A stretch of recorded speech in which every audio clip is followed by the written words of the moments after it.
दोस्तों आज से हम आपके लिए एक जीके का स्कोर बूस्टर सीरीज जो है स्टार्ट कर रहे हैं। अगर आप किसी भी एग्ज़ाम की तैयारी करते हैं, एसएससी का, एनटीपीसी, सीजीएल, ठीक है, दिल्ली पुलिस, रेलवे की, बैंक की, जहाँ पर भी जीएस आती है, तो ये सीरीज जो है आपके लिए बहुत ही इम्पॉर्टेंट होने वाली है। यहाँ से आपके एग्ज़ाम में बहुत सारे क्वेश्चन ज़रूर से ज़रूर पूछे जाएंगे। आप इस सीरीज को लगातार देखते रहिए, पूरी सीरीज जरूर देखिए, ये आपके लिए बहुत ही इम्पॉर्टेंट है। तो नमस्कार दोस्तों, आप सभी का बहुत बहुत वेलकम है आपके अपने चैनल एग्जाम्स मैनिया में। अगर आप चैनल पर पहली बार आए तो चैनल को जरूर से जरूर सब्सक्राइब कीजिए, वीडियो अच्छा लगे तो लाइक कीजिए और अपने दोस्तों के साथ जरूर से जरूर शेयर कीजिए। तो चलिए दोस्तों आगे बढ़ते हैं बिना किसी देरी के और अपना जो सीरीज है स्टार्ट करते हैं इसको। तो सबसे पहला क्वेश्चन आ गया है, आप लोग जल्दी से इसका आंसर आप लोग करते रहिए, हम आपको इसका आंसर बताते चलते हैं जल्दी जल्दी। निम्न से कौन सा हिस्सा हाथी के दांत के रूप में परिवर्तित हो जाता है? तो इसका जो सही आंसर होगा आप लोग अपने हिसाब से जल्दी से दीजिए। इसका जो सही आंसर होगा ऑप्शन नंबर सी, द्वितीय कृंतक, सेकेंड इंसाइजर जो है ये हाथी के दांत का जो बाहर निकला हुआ होता है उसमें कन्वर्ट हो जाता है, द्वितीय कृंतक इसका नाम है। ठीक है, यहाँ से एक क्वेश्चन और है कि हाथी में कितने दांत होते हैं। हाँ, तो ध्यान रखना, हाथी के जो होते हैं, हाथी के कुल मिलाकर के 26 दांत होते हैं। तो हम लोग आगे बढ़ते हैं। अगला जो क्वेश्चन है, बैक्टीरिया जो है ब्रेड बनाने में खमीर का उपयोग करते हैं, क्यों? खमीर का उपयोग क्यों किया जाता है? तो इसका भी आप लोग जल्दी से आंसर दीजिए। इसका आंसर जो हो जाएगा, या ब्रेड को नरम तथा स्पंजी बनाता है, ब्रेड को नरम और स्पंजी बनाता है, इसलिए इसका खमीर का यूज किया जाता है। आगे बढ़ते हैं अगले क्वेश्चन में। बैक्टीरिया, ये भी वही क्वेश्चन है, अगले क्वेश्चन पर चलते हैं। मधुमक्खी पालन को क्या कहा जाता है? जल्दी से इसका आप लोग आंसर बताइए। आपको जितने भी पालन है सारे के सारे आने ही चाहिए। तो जो है एपीकल्चर, इसका मतलब होता है ये एक ऐसा सेक्शन होता है जो जिसमें जिसमें स्टडी वाले क्वेश्चन होते हैं, और ये जो कल्चर वाले हैं ये बहुत ही इंपॉर्टेंट है। आपके इंग्लिश में, रीजनिंग में और जीएस तीनों सेक्शन में पूछे जाते हैं, तो आप इनकी सारे जो है याद कीजिए। मैं आपको इसका भी एक अलग से वीडियो दे दूंगा, जितने भी होते हैं तो आप वहां से देख लेना। उसके लिए आप चैनल को सब्सक्राइब कर लीजिए, जब भी वीडियो आएगा आपको मिल जाएगा। अगला क्वेश्चन, निम्न में से कौन सा रोग नाइट्रेट, दूषित भोजन और पानी के उपयोग के कारण होता है? तो इसका जल्दी से आप लोग आंसर बताइए। तो इसका जो होता है नाइट्रेट के दीक्षा से होता है ब्लू बेबी सिंड्रोम रोग। इसमें जितने भी ऑप्शन दिए गए आपको ये सारे ऑप्शन पता होने चाहिए। जो मीन माता रोग होता है ये पारा की अधिकता से होता है। ऑस्टियोपोरोसिस क्या होता है? ये कैल्शियम की कमी से होता है, हड्डियों से संबंधित रोग है। और एस्बेस्टासिस जो है ये एस्बेस्टास के कारण होने वाला रोग है। चलिए आगे बढ़ते हैं अगले क्वेश्चन पर। निम्न में से कौन यूनेस्को के विश्व विरासत सूची में शामिल नहीं है? तो ध्यान रखना, जो नारकोंडम द्वीप समूह है ये यूनेस्को के विश्व विरासत सूची में शामिल नहीं है। ये कहाँ पर है? तो जो नारकोंडम द्वीप समूह ये अंडमान निकोबार में है। जो छत्रपति शिवाजी टर्मिनल है आपको इसके बारे में पता होगा, ये कहाँ पर है? तो ये है महाराष्ट्र में, मुंबई में। और फतेहपुर सीकरी कहाँ पर है? तो ये पता होगा आपको, आगरा में है। और सूर्य का मंदिर बहुत इंपॉर्टेंट है, ऑप्शन नंबर सी बहुत इंपॉर्टेंट है। सूर्य मंदिर कहाँ पर है? तो ये है उड़ीसा में। तो आगे बढ़ते हैं अगले क्वेश्चन की तरफ। भीमराव अंबेडकर के द्वारा भारतीय संविधान की आत्मा किसे कहा जाता है? तो इसका भी आप लोग जल्दी से आंसर बताइए। इसका जो सही आंसर होगा वो होगा ऑप्शन नंबर डी, संवैधानिक उपचारों का अधिकार। और ये किस अनुच्छेद में दिया गया है? तो ध्यान रखना, अनुच्छेद 32। कभी कभी अनुच्छेद भी पूछ लिया है कि अंबेडकर ने किस अनुच्छेद को भारतीय संविधान की आत्मा कहा है, तो अनुच्छेद 32 को जो है आत्मा कहा है। अगर आप देख रहे हैं, अगर आपको जो क्वेश्चन नहीं आता है तो उसको अपनी कॉपी पर नोट करते चलिए और रिवाइज करते रहिए। आगे बढ़ते हैं हम लोग। किस राज्य की सीमा म्यांमार के साथ नहीं लगता है? तो ध्यान रखना, सिक्किम की जो सीमा है वो म्यांमार के साथ नहीं लगती है। आगे हम लोग चलते हैं। किस राज्य, ये तो वही क्वेश्चन है। निम्न में से कौन सा एक शेष दूसरों से मेल नहीं खाता हो? तो अगर आपने हमारा जो डांस वाला हमने एक वीडियो डाला था शास्त्रीय नृत्य क्लासिकल डांस से संबंधित, उसको देखा होगा तो आप ये क्वेश्चन बहुत ही आसानी से कर लेंगे, वरना आपको प्रॉब्लम हो सकती है। तो अगर आपने नहीं देखा है तो ऊपर आई बटन पर क्लिक कीजिए, वहाँ पर आपको वीडियो मिल जाएगा। अगर वहाँ पर भी आपको नहीं मिलता है तो आप प्लेलिस्ट में जाइए और स्टैटिक जीके वाले प्लेलिस्ट में आप देखिए, आपको मिल जाएगा। तो इसमें जो गलत आंसर है वो है भांगड़ा। भांगड़ा अलग है क्योंकि ये जो भरतनाट्यम, कुचिपुड़ी और कथकली है ये क्या है, ये शास्त्रीय डांस है, लेकिन ये जो भांगड़ा है ये शास्त्रीय नृत्य नहीं है। अब आपको इसमें से बताना है कथकली किससे संबंधित है। सारे क्वेश्चन एग्जाम में पूछे गए हैं। तो कथकली कहाँ का है, तो ध्यान रखना कथकली जो है केरल का है, कुचिपुड़ी कहाँ का है तो आंध्र प्रदेश का है, भरतनाट्यम कहाँ का है तमिलनाडु का है, और भांगड़ा, भांगड़ा कहाँ का है, ये पंजाब का नृत्य है। तो आगे बढ़ते हैं हम लोग। राज्यसभा के एक स्थायी सदन होने के कारण इसमें से आपको बताना है कौन सा इसका आंसर होगा। तो जल्दी से इसका आंसर बताइए। यानी कि इसका आंसर हो जाएगा नंबर 1, 1/3 सदस्य प्रति 2 वर्ष बाद सेवानिवृत्त हो जाते हैं।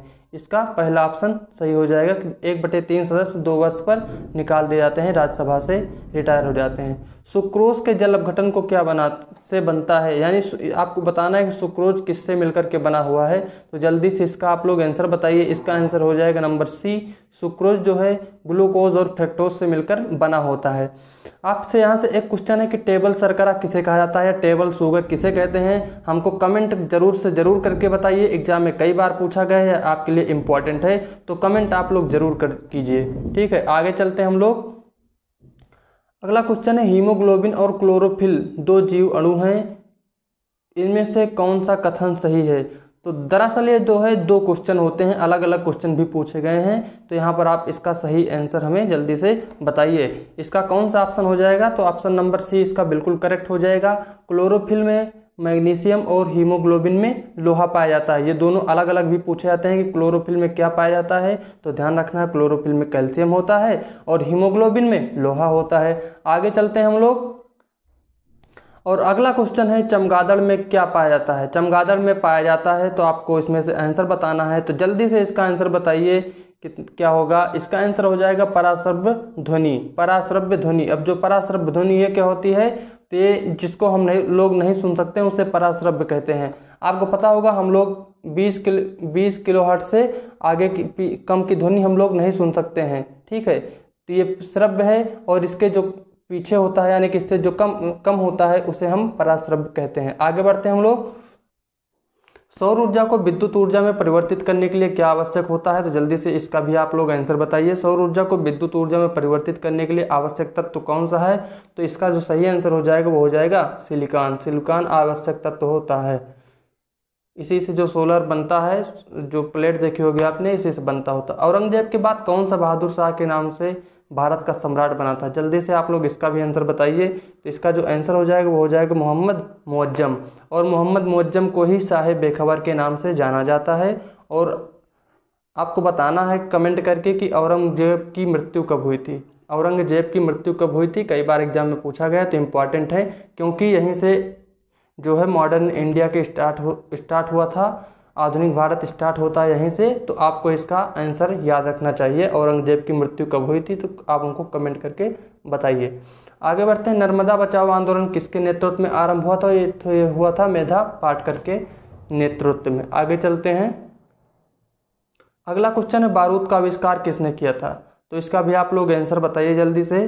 तो जो बारूद का आविष्कार है वो किया था किसने, अल्फ्रेड नोबल ने। बारूद का आविष्कार किया था अल्फ्रेड नोबल ने। और आपको ये बताना है कि भारत में सबसे पहले बारूद का जो है प्रयोग किसने किया था। इसका भी आप लोग आंसर बताइए। तो इसका आंसर हो जाएगा बाबर। भारत में सबसे पहले जो बारूद का प्रयोग किया था वो बाबर ने किया था। आगे बढ़ते हैं। सूर्य से पृथ्वी तक पहुंचने में प्रकाश की एक किरण को कितना समय लगता है। तो जल्दी से इसका आंसर आप लोग बताइए। इसका जो सही आंसर होगा 8 मिनट 20 सेकेंड, 8 मिनट 16 सेकेंड या 20 सेकेंड।